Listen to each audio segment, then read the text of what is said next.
Within the last 2 weeks, we got both the sandbox and the essential abilities slash super update tunings. So now we got the weapons one. So if there was any exotics that you were hoping to get a buff, this basically entails which exotics are getting buffed slash reworked. Any outliers that are performing too well, they need to be reined in terms of the general public, and some hopes for the future regarding weapons balancing.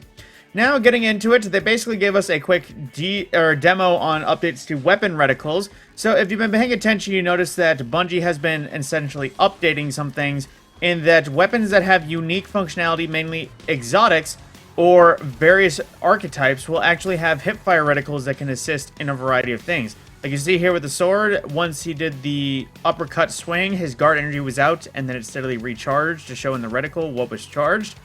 And then for things like Ace of Spades, that considering it's a 6-shot use thing, it gets 6 dots to imply that it has all the Memento Mori rounds, and as everyone is shot, a dot disappears to indicate that the Memento Mori has run out. And then in one case, a test of a reticle, you see that in Shayura's, that is a demo of a test type of reticle that they're considering implementing, which why just on Shayura's, I don't know, but we learn on that more in the future in case you want to see the demos. So, basically, they rebuilt the following reticles for weapon types to be more visible at high field of view. Basically, fusion rifles, hand cannons, sidearms, and trace rifles all have better hipfire reticles when at higher field of views. And they also mentioned to say the shotgun reticles will also now scale the field of view as much as they did. They will basically make sure that you understand your proper pellet spread regardless of selected field of view, even though they already spread based on active things. And then as well, they added charge meters to both fusion rifles and swords to demonstrate how much energy you have built up. And then, like I said before, there's an experimental aim down sight reticles, specifically on Shayura's Wrath being implemented next season. It will now have an aim down sight reticle that reacts to weapons' accuracy and auto aim state that ties into red reticle, meaning this will change color when an enemy is within engagement range under the reticle.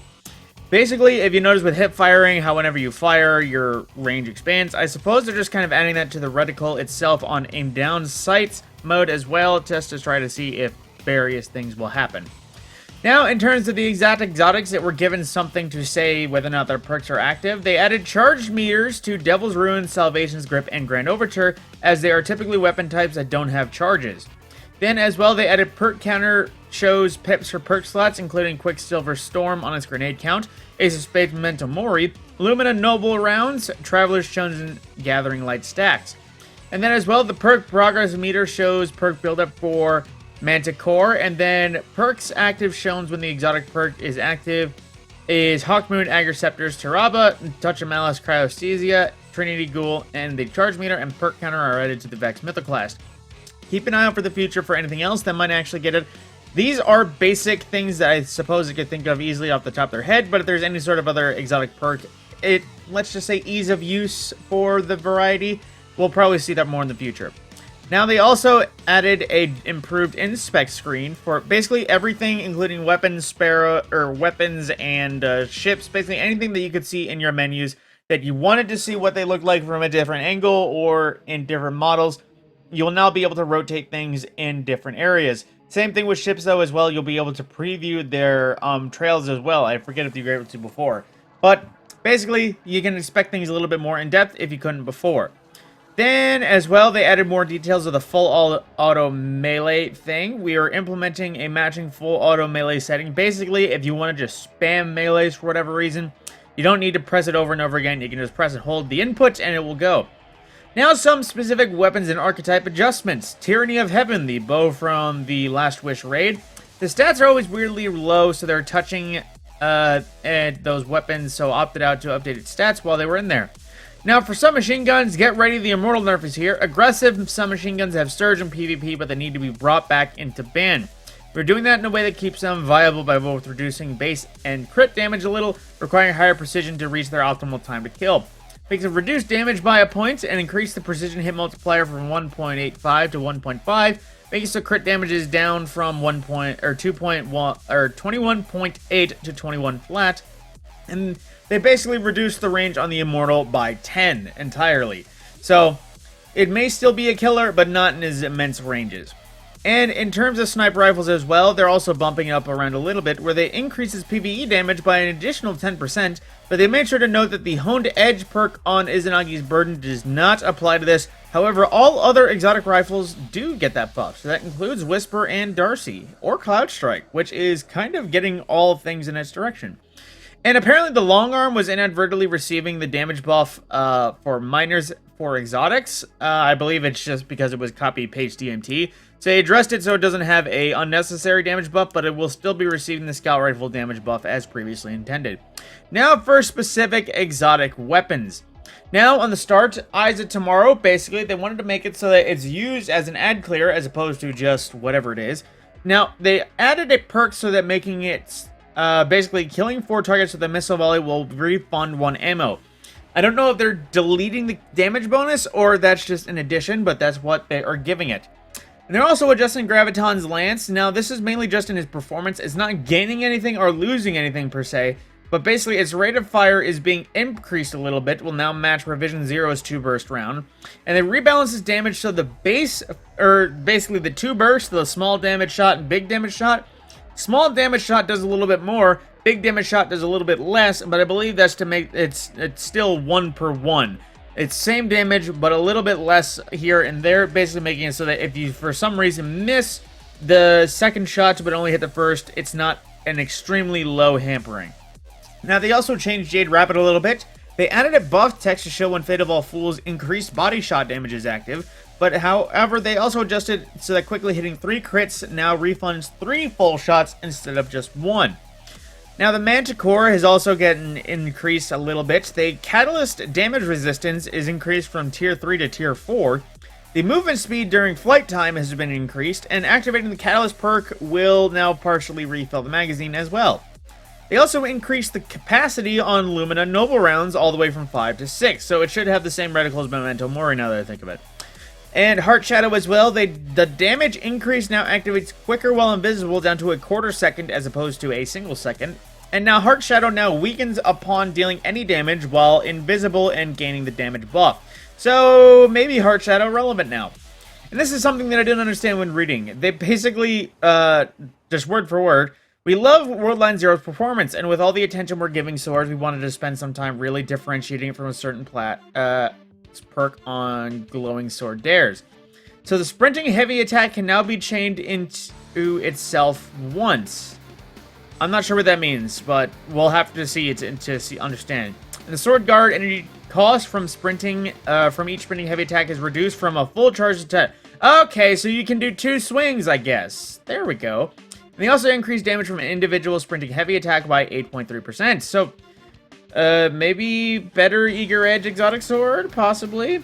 And one I didn't expect, and however, it's not what I personally would want. It does sound good. Sweet Business buff. Sweet Business now fires explosive rounds every 20 shots. Fewer shots while fully spun up. Let's see what that happens. But now, Legend of Acreus, they also increased its total ammo from 12 rounds to 16 rounds and gave it a maximum distance of 9 meters to 12. I don't think this has fall off. I think it's the usual video game shotguns where it either hits or it doesn't for full damage. So, maybe new Crucible OP. And then a change to Tommy's Matchbook, which I still wish was a little bit different, but here we go. The Catalyst has been updated. While overheated, sustained fire scorches targets. Every 5 shots applies 14 or 21. No, that's the wrong math. No, that is good math. 21 scorch stacks with Ember of Ashes. Basically, if you fire 20 shots in a row while on fire, you will ignite something with the Ember of Ashes fragment. So, it's hard to say. It's still, I don't know. It's a quicker Touch of Malice. It's hard to say. I love Tommy's. I used it all the time. Loreley was it when Loreley was good. It's hard to say if it's actually going to be worth anything, though. No Time to Explain's little damage drone wasn't working against barrier champions when it had active anti-barrier, so they adjusted it. The drone will now work with anti-barrier, will break the shields and over-penetrate combatant shields. An updated drone to work with Feeding Frenzy, and this also resolved an issue where the feedback of Feeding Frenzy would always play when the player spawned and then never again. Skyburners is now getting a little bit of a buff as well. It gains more Scorch stacks, up from 3 to 5 and 5 to 10 with the enhanced Scorch fragment. And Salvation's Grip, they reworked it to have 2 firing modes. Basically, it now has the Stasis Mega Charge, but now it also has a basic damage grenade launcher mode. But they also made it so it has a new perk that reloads magazines from reserves when you quickly shatter at least 3 crystals. So Salvation's Grip might actually have a place in the meta now, especially for a Stasis build. Now, they actually adjusted Bad Juju. Apparently, it was always designed with auto rifle recoil, so now it has pulse rifle recoil, so people can control it a little bit better. And now some fixes they were talking about in the prior. Basically, Fighting Lion doesn't have mega damage against red bar enemies now. Thunderlord doesn't have constant lightning strikes when hitting a divinity bubble, and Winterbite's initial version has reduced Winterbite's initial version included a explodable damage bug, which is fixed here. The impact damage has been removed and redistributed to detonation damage, and the self-damage scaling has been tuned to account for the increase of damage to the detonation. So, maybe I use Winterbite if I don't blow myself up every now and again. Now, they updated Fragile Focus. It's fairly potent, but the perk deactivator was very unforgiving. Bonus lasts until shield pop, returns when shield regenerates to 100%. Okay, that's Fragile Focus. I was thinking of something else. But basically, now, as well with Thrust Demolition and Pugilist, grants increased energy to glaive projectile kills, basically. Reconstruction is getting a little bit of a timing adjustment, so it now kicks in after 4 seconds and in the enhanced version 3.5. And then Shoot to Loot was getting its expected buff, where it now updates to pick up Orbs of Power on shot. However, explosive rounds are not exactly in it. It has to be on direct hit.